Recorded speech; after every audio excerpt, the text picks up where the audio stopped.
Assalamualaikum warahmatullahi wabarakatuh. Selamat datang kembali di Bagus Podcast, edisi khusus Wakil Rakyat Bicara.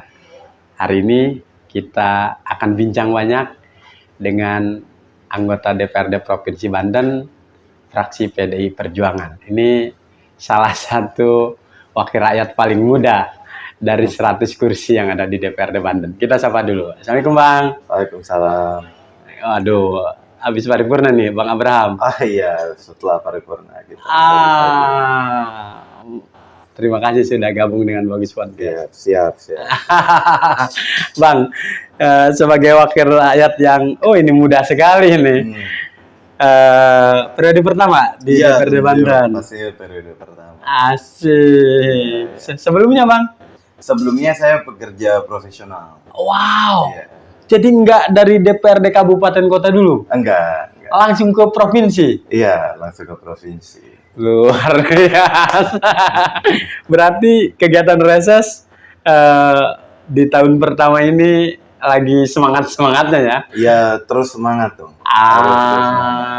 Nah Bang coba wakil rakyat yang milenial nih. Gen Z. Iya. Kalau melakukan kegiatan reses, turun ke masyarakat, apa yang Abang temukan dan aspirasi-aspirasi apa sih yang disampaikan ke wakil rakyat milenial ini? Pertama kan memang kami dari arahan selalu dari Ibu Megawati Soekarno Putri, Ketua Umum tercinta kami, memang dari dulu kan selalu menekankan bahwa untuk turun ke bawah gitu. Jadi kami sudah tidak asing lagi, saya pribadi tidak asing untuk turun ke bawah, turun ke masyarakat, menyapa masyarakat setiap hari. Saya juga tinggal di tengah-tengah dapil masyarakat, jadi saya setiap hari ketemu, bahkan rumah kami selalu terbuka untuk masyarakat hadir. Jadi ya bagi kami ini sesuatu yang sudah tidak asing dan kami juga terus memanfaatkan. Memang saya kan Gen Z ya, kalau gen milenial kan 97 ke atas. Oh iya. Gen Z itu dari 97 sampai 2012 masa saya 2001 jadi Gen Z ya.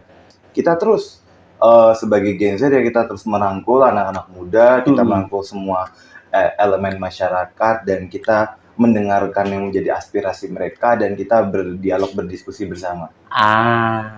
Sebagai wakil rakyat perwakilan Gen Z, dapil Abang dan dapil 6 Banten. Betul. Kabupaten Tangerang yang paling banyak. Betul, pada penduduk. Iya.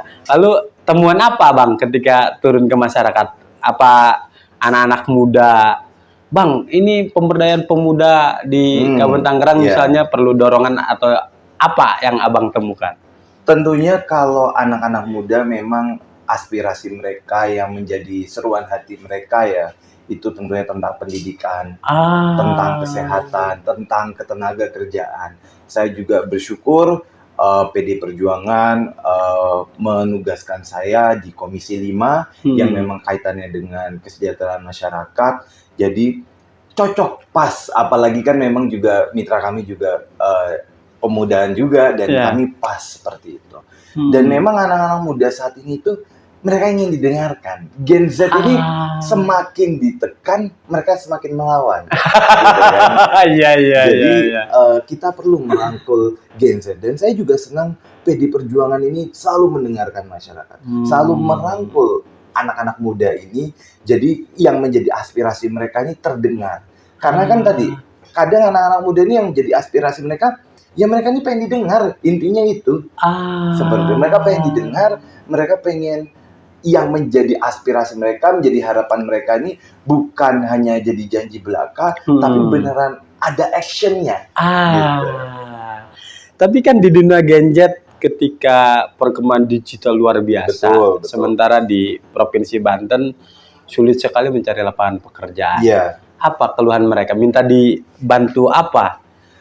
Kalau mereka memang mereka menyampaikan, tadi saya sudah singgung sedikit Bang tentang ketenaga kerjaan, yang dimana ya teman-teman Gen Z ini ya juga mengeluhkan misalnya lapangan pekerjaan yang semakin sulit. Bahkan anak-anak Gen Z ini masyarakat anak-anak muda Banten ini mereka tidak ngelihat lanskap Banten aja, atau mungkin dapil saya Kabupaten Tangerang mereka nggak lihat lanskap Kabupaten Tangerang saja, mereka mengeluhkan Misalnya mereka memberi aspirasi hati mereka bahwa Mas Abraham, gimana nih? Ini kan apa kita semakin sulit bersaing gara-gara banyak yang lari ke negara-negara tetangga seperti itu.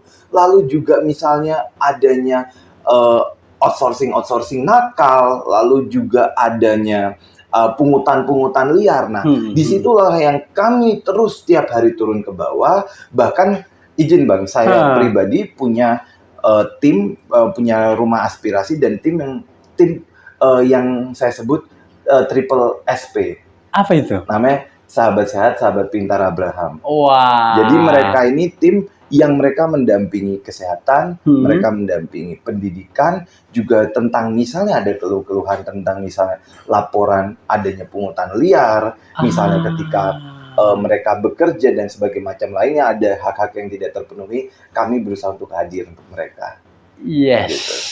Tapi yang menjadi penasaran kita nih para jurnalis Bang, gimana kalau wakil rakyatnya Gen Z, gaya resesnya apa yang berbeda dengan anggota dewan para senior itu?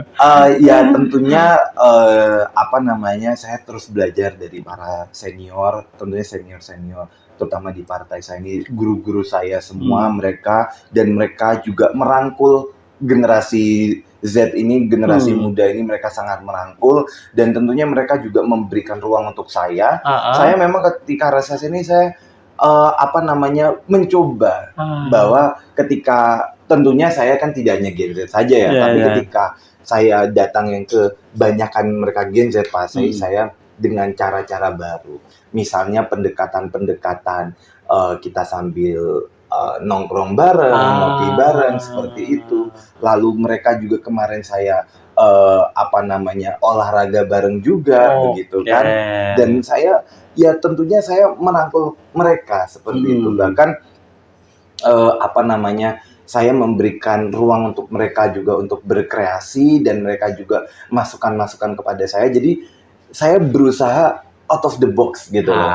Jadi yang tidak bisa. Bahkan kemarin juga sempat walaupun ini masih uji coba awal ya, kita kan banyak anak-anak muda yang sekarang hobinya main game dan sekarang kan game bisa dari HP kan, jadi lebih simpel. Nah, saya juga memanfaatkan media-media tersebut gitu loh. Jadi ruang mereka berkumpul bukan hanya mereka menyampaikan aspirasinya, tapi kita juga menikmati waktu bersama lah. Dan ketika seperti itu kan ada pendekatan hati ke hati, mereka bisa cerita kepada kami begitu loh. Dan bahkan setelah selesai gitu ada yang kadang kan anak-anak Gen Z kan kalau zaman sekarang ada yang introvert itu kan. Jadi kita juga memberikan ruang bagi mereka untuk habis selesai bisa one on one dengan saya gitu, cerita kayak gitu. Tapi siapa ingin meminta sudut pandang Bang Abraham. Ini kan banyak milenial kemudian Gen Z yang terjun ke dunia usaha, pelaku UMKM. Betul. Apa sih sesungguhnya yang bisa potensi UMKM anak-anak muda ini bisa berkembang seperti di daerah-daerah lain terutama? Anak-anak muda ini berdasarkan data bisa dicek ini memang kebanyakan di industri kreatif. Iya kan? Mereka banyak yang memasuki industri kreatif dan itu UMKM-nya banyak juga yang mereka. Artinya misalnya mereka menggunakan talenta mereka graphic design, jadinya mereka membuat seni baik digital maupun secara fisik ya. Nah, disitulah yang cara-cara baru itu yang kami rangkul. Bahkan kemarin juga ada ini dari anak-anak muda di wilayah sekitar Curug, kecamatan Curug itu, mereka yang ingin merubah sampah menjadi kreasi-kreasi baru. Iya, ada yang bahkan eksperimen untuk menjadi bahan bakar. Kalau kita baca di berita kan memang beberapa lain. Nah, di Banten ini juga ada nih, di Kabupaten Tangerang juga ada. Nah, di situ kita rangkul dan kita berusaha support mereka karena ya Gen Z ini kan mereka mikirnya itu kadang nyeleneh bahkan tentang isu lingkungan, bagaimana mereka berpikir, mereka berinovasi isu lingkungan bisa menjadi opportunity bisnis baru seperti itu. Jadi menyulap barang bekas yang punya nilai ekonomi. Iya, betul. Jadi pendekatan dengan Bang Abraham juga disesuaikan dengan betul. mereka. Iya, apalagi saya sebagai Gen Z sendiri ya, tentunya mereka jadi lebih nyaman lah ketika mereka menyampaikan gitu. Mereka sharing tentang ide mereka sharing tentang yang ada di hati mereka, jadi mereka lebih leluasa lah seperti itu. Tapi mungkin ini entah terbebani atau tantangan buat Bang Abraham. Gimana? Kalau wakil rakyat Gen Z ketika reses, kan dia ketemu lintas usia tuh. Betul. Kalau para senior kan identik dengan di balai desa, di rumah warga. Atau Bang Abraham punya gaya, reses Gen Z mah di kafe sambil ngopi bareng, lesehan. Yang tadi kayak saya sampaikan, memang kita sudah itu ada yang kita di kafe kita sambil lesehan seperti itu. Kita juga ada di lapangan bareng. Saya sambil ada teman-teman juga membawa produk UMKM-nya. Ada yang nyampe pernah itu kemarin ada ntar fotonya kalau tadi kita sharing Bang. Itu mereka buat mochi Bang. Mochi itu makanan dari Jepang sebenarnya. Tapi itu Gen Z itu mereka begitu. Bagaimana mereka memadukan makanan dari Jepang juga kita rasa Indonesia kayak gitu kan. Mochi rasa pandan kayak gitu-gitu. Nah, disitulah yang kita berusaha Bang untuk kita memberi ruang buat mereka kreativitas. Jadi memang tentu tadi yang lintas usia ada kita juga di balai desa, ada juga kita di tempat sesepuh di wilayah sana seperti itu. Tentunya kita tidak hanya fokus kepada Gen Z. Saya pasti juga merangkul semua lintas usia dari yang lansia hingga juga yang ibu rumah tangga dan sebagainya macam lainnya kita pasti rangkul Bang. Gitu. Titik poin soal kegiatan reses Bang Abraham. Lalu bagaimana upaya Bang Abraham untuk memperjuangkan aspirasi Gen Z, aspirasi masyarakat yang disampaikan kepada Abang agar bisa kemudian ditindaklanjuti oleh eksekutif Bang? Nah, ini yang menarik Bang. Memang masalahnya luar biasa banyak ya. Luar biasa banyak. Dari masalah tadi saya cerita pendidikan, kesehatan, tenaga kerja dan yang lainnya. Tentunya dari DPRD sendiri kan pasti ada limitasi-limitasi. Tapi saya tidak ingin limitasi itu membatasi saya. Contoh saja Bang. Ini satu. Nah, kemarin ada seorang ibu yang cerita ke saya di reses itu, setelah semuanya pulang dia datang ke saya, dia nangis ke saya, dia cerita anaknya berkebutuhan khusus sudah 8 tahun tidak sekolah. Karena permasalahan ekonomi, saat datang yang pejabat-pejabat terkait itu mereka dibilangnya nggak bisa Bu, karena anaknya udah lama nggak ada ijazah ini segala macam, dan akhirnya ya kami bergerak sendiri.